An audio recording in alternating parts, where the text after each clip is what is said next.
Hello po and welcome back to Pauka Sports. Pag-usapan natin itong statement ni Marlon Tapales dito sa ABS-CBN. Nung isang araw ko pa gustong komento dito, sabi ni Marlon Tapales, I want to go down as the first undisputed Filipino world champion. Pag-uusapan natin dito bakit importante itong statement na to. Ano bang ibig sabihin nito? At kung ako ba ay naniniwala dito? Syempre, matik na yan. Naniniwala ako na mananalo po si Marlon Tapales. Ikaw, pag-usapan natin, sabihin ko sa iyo yung pinaka-importante or isa sa importanteng bagay dito sa statement na to. Kaya sa tingin ko, si Marlon Tapales ang mananalo. Powcast Sports. If you're new here, don't forget to subscribe and hit the notification bell. This content is presented by Arena Plus, Astig sa Sports. Okay, so malapit na po yung laban na December 26 na at tuloy pa rin yung aking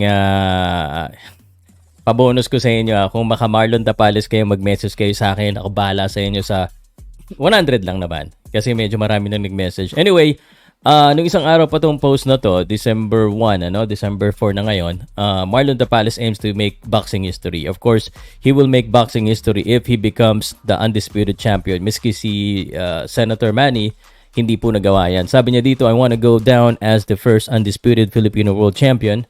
I want to beat Naoya Inoue in 12 rounds because of course, I want to enjoy and feel the punch that they say the monster is very strong. I want to feel it. I want to enjoy success. Marlon Tapales, based on the interview of ABS-CBN. So give credit to ABS-CBN. Here's the thing. I actually believe him and I think it is very important po. So sa mga nanonood dito, syempre alam naman natin na dihado po yung ating pambato dahil malakas talaga yung Naoya Inoue. Marami pong boxing experts na nagsasabi niyan. Pero may isang bagay po na nakikita ko dito na talagang isa sa kipo na kung bakit may pag-asa pong manalo si Marlon Tapales. I'm so confident na may pag-asa po tayo dito. Kasi po, yung statement niya po, it's a statement of confidence. So let me remind you guys, yung mga huling nakalaban po ni Naoya Inoue, parang walang kumpiyansa sa sarili. No, parang takot. No, itong si Marlon Tapales, he looks happy, he looks confident, and he's not afraid of Naoya Inoue.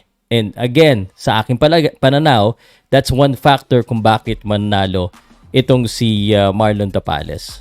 Again, the odds still remains. I-explain ko lang baka sabihin nyo naman sa sinasabi ko na lamang si Marlon Tapales. Hindi po. Dihado po si Marlon Tapales, pero kahit dihado siya, he has the confidence, he's not afraid, and that's one factor among many others. So, gusto ko lang kayong imbitahan ulit. December 26 na po yan. So, just in case po, message lang po kayo sa akin.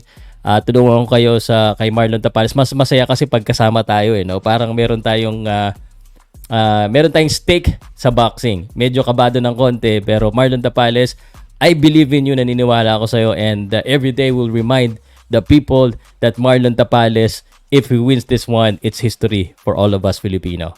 So good luck and December 26 versus Naoya Inoue. Ano sa tingin nyo guys? Kumpiyansa ba ang magpapanalo dito or isa sa magpapanalo?